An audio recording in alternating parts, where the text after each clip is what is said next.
Magandang umaga, ma'am, no. Ganitong tanong natin. Sa midterm election, maghalal tayo ng 12 senador. Tiyak ito ay endorso ng dalawang grupo. May kanya-kanya faction, no.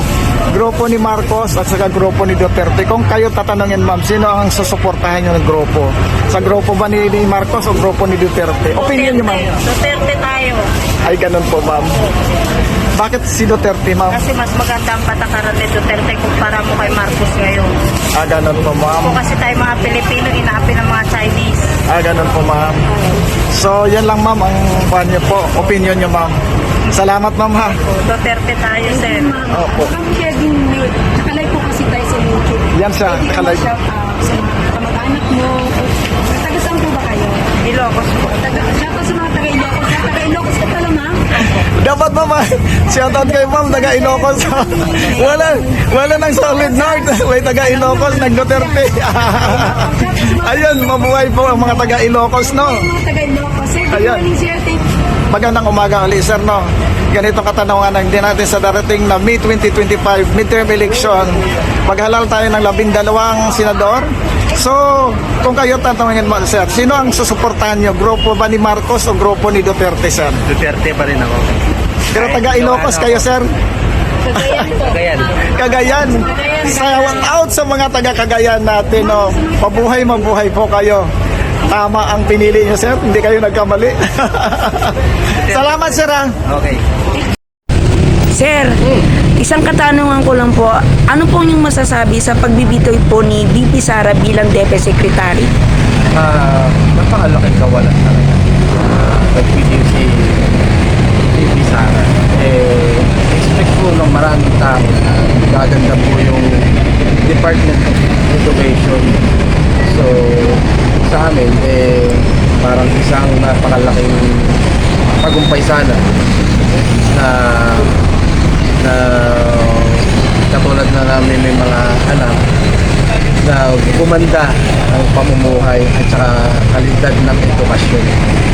Since ngayon nawala na siya, siguro parang sa amin nakakapapa lang kami ngayon sa dilim kung ano mangyayari. Sa katulad yung kalidad ng trabaho niya, dedikasyon, pagmamahal niya sa bata, masasabi ko talagang 101% ang binibili niya. Yes. Ngayon naman po, yung bilang nababalitang tatakbo yung mga Duterte sa Senado, agree po ba kayo sa kanila bilang pagtakbo niya? Ako,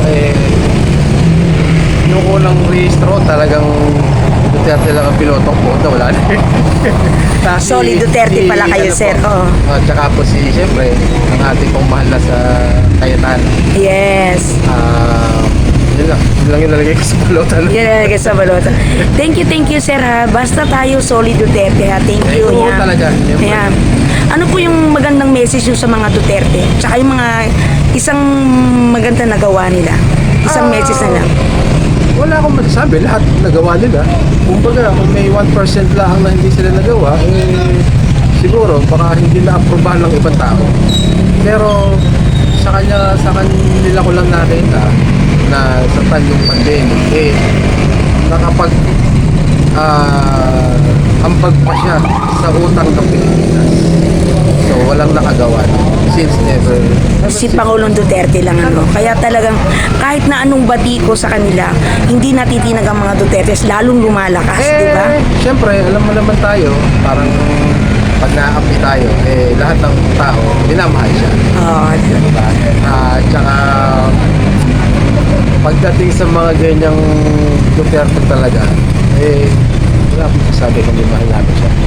Yan. Thank you, sir, ha. Lalo na kay Binti ngayon. Yes, At saka kay, siyempre, sa ating mahal na Pangulo. Yes, si thank you. RRD. Yes, thank you, sir, ha.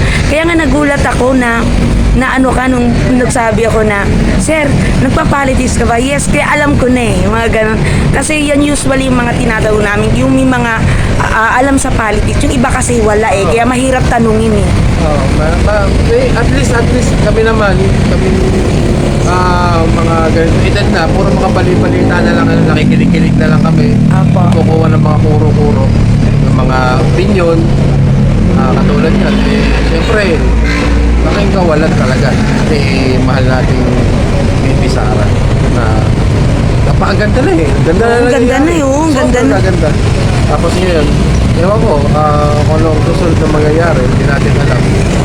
Bantay na lang po tayo sa mga Bantay moves na ng lang mga po. Dutertes. Pero, siyempre, mayroon namang destiny na para kay mahal na Sara.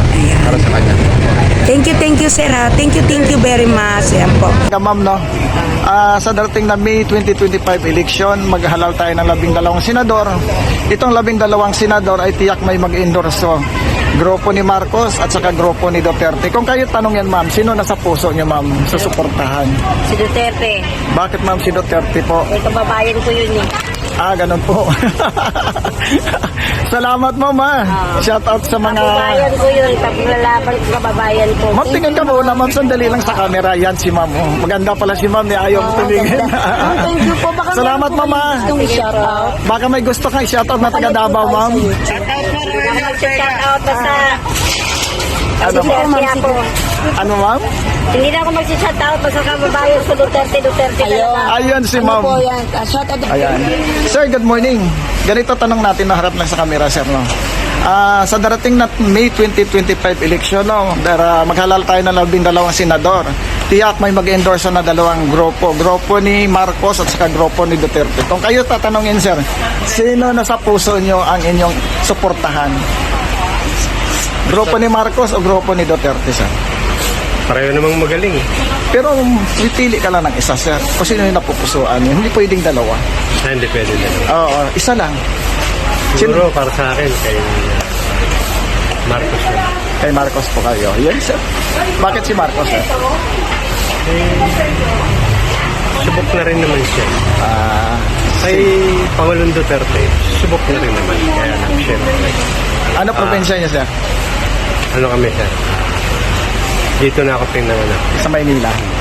Oh, sige. Salamat, sir. Maraming salamat sa inyong opinion. Hindi natin pwedeng questionin. Oh, salamat. Sige. Walang personalan to. Ma'am, magandang umaga, no? Ganito tanong natin, no? Sa darating na midterm election, no? Maghalal tayo ng 12 senador. Tiyak dito sa 12 senador ay may dalawang grupo na mag-endorse. Grupo ni Marcos at saka grupo ni Duterte, no? Kung kayo tanongin, ma'am, sino nasa puso niyong susuportahan? Grupo ni Marcos o grupo ni Duterte? I think grupo ni Duterte. Sige, ma'am. Bakit, ma'am? Kasi